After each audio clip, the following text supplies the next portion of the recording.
Okay, here is the last topic of the chapter. We will talk about relationship between bond value and interest rate plus bond risk. So we have 4 key relationships between bond value and interest rate. The first relationship, the value of the bond is inversely related to change in the yield to maturity. What does it mean? If the interest rate go up, the value will drop. Vice versa. Look at this table. Base case, let's say if yield to maturity or your required rate of return equals to coupon, right, 12%, the bond will be priced at par, right? So bond value will be 1,000, no need to calculate. But if your interest rate increase from 12% to 15%, the value will drop to be 899.44. You see, the bond value and interest rate has inverse relationship. Okay, as you can see from the chart, if the required rate of return or interest rate goes up, the bond value will drop. Okay, why is that? Why? If interest rate goes up and then you receiving with the same interest rate, but somewhere else provide you with higher rate, you want to sell your bond, right? Everyone want to sell bond. That's why the value drop.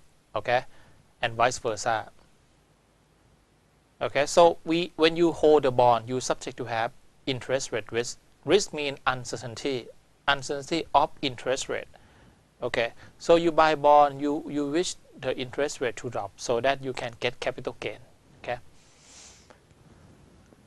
Second relationship, the market value of a bond will be less than par value if the yield to maturity is above the coupon interest rate, and will be value above par value if the yield to maturity is below coupon interest rate. Okay, so when the bond can be bought for less than par value is called discount bond.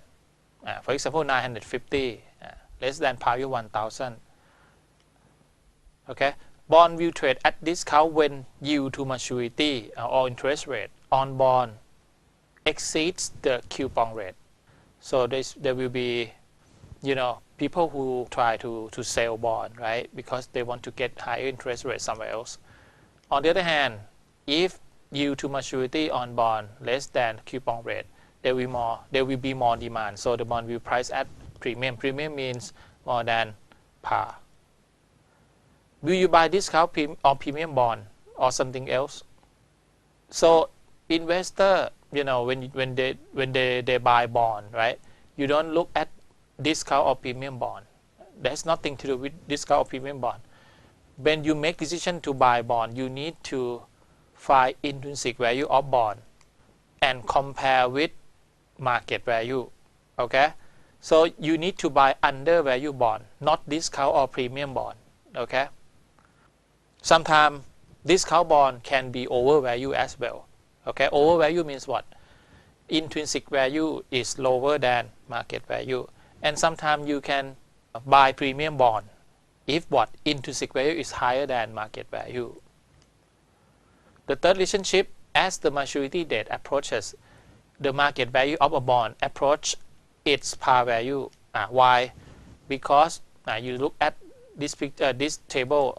I will show you what's going on. You see, we have 5 years to maturity.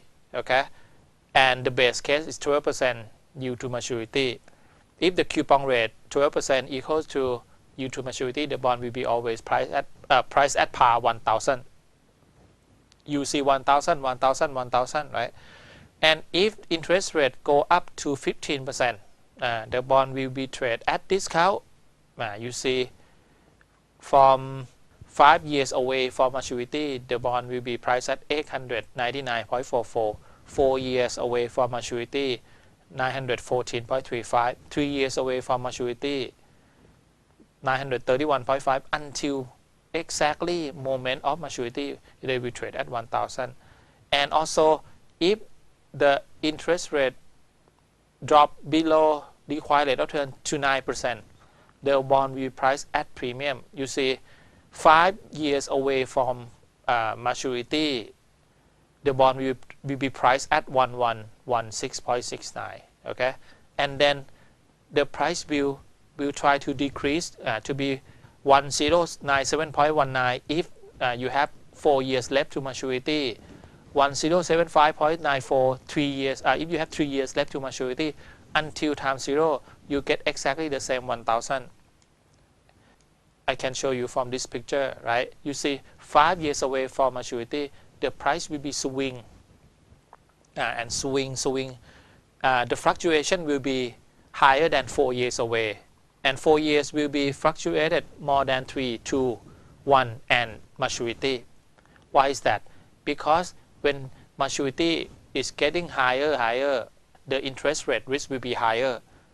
5 years compared to 1 year. 5 years you have more room to face with the fluctuation of interest rate more than 1 year, right? So the price will be fluctuate more than 1 year. So this is the explanation. For relationship, long-term bond have greater interest rate risk than short-term bond. Okay, because of you have more room to feel excited about interest rate change, right? Example, you see base case 12%, the bond will price at 1,000.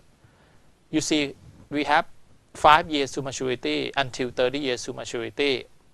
Look at interest rate increase from 12 to 15%.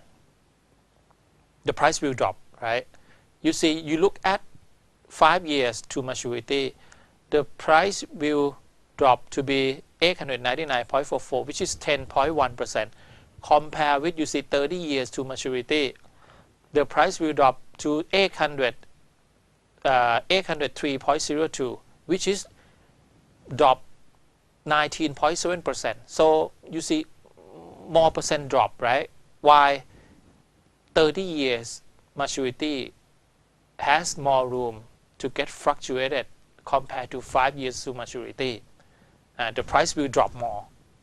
So longer term, the riskier the bond is. What kind of risk? Interest rate risk. Okay. On the other hand, if the price, the interest rate drop from 12 to be 9%. Let's compare year to maturity 5 years to 30 years. What happened? You see, the price will increase at 5 years to maturity will increase 11.7% compared to 30 years. The price will increase more, right? Increase more to 30.8%. What should be the takeaway from this? What should be implication from this one? If you know this one, you know this concept. If you're a smart bond investor and you predict interest rate to drop in the future, should we buy short-term or longer-term bond? The answer should be longer term, right? Why? If interest rate drop the same 1%, you get more capital gain. And last topic, right, is the risk associated with bond. We have so many kind of risk, right, when you buy bond, like interest rate risk or the fluctuation of interest rate. Okay, if interest rate go up, the value will drop. Vice versa. Financial risk is when the firm generate debt or borrow the money or generate the financial leverage. The bond will be riskier. Okay, the bond will become riskier, and investor require more rate of return. If they don't get more rate of return, they will try to start to sell, and the price will drop. Credit risk depends on the credit history of issuer. Okay, reinvestment risk just in case of callable bond. Investor get the money back, but they might concern how will they reinvest the principal that they get back. Okay, country risk in case of foreign bond, euro bond, right? You need to concern the country that issue bond to you. Inflation risk, if there is inflation, the lender will get advantage, right? Because what, they pay the same thing, but the value of currency will drop. Exchange rate risk, just like country risk, right? You buy foreign bond, you buy euro bond, you subject to concern the exchange rate. Okay. Liquidity risk mean, you know, how fast that you can convert bond to be cash, right? Faster, better, faster, less liquidity risk. Default risk, just like credit risk, right? You can look from rating, credit rating agency, okay? AAA supposed to charge you with lower interest rate compared to CCC, right? This one, interest rate risk, I already explained to you, right? They have inversely related. Credit risk, or called default risk, you look at the credit rating. Liquidity risk, how fast that you can convert your bond to be cash, right? If you are the firm, you want to get your bond to the public, here is the step. You might go and talk to investment bank, right? Financial advisor, and then they will prepare details of the issue, and then they go to SEC, Security Exchange Commission, and then SEC will assign you to go to the credit rating agency in order to rate your bond, right? Once your bond is rated, you can start to talk about underwriting process. Okay, you can issue the bond by maybe two type of bond offering. The first one is private placement, right? And the second one can be public offering. And here is the additional information, right? If you want to issue, if you want to learn more about bond, right? How do you invest in bond? What should be the rate of return? What kind of bond do we have? So these are the website that should benefit to the student if you want to learn about bond. Thank you.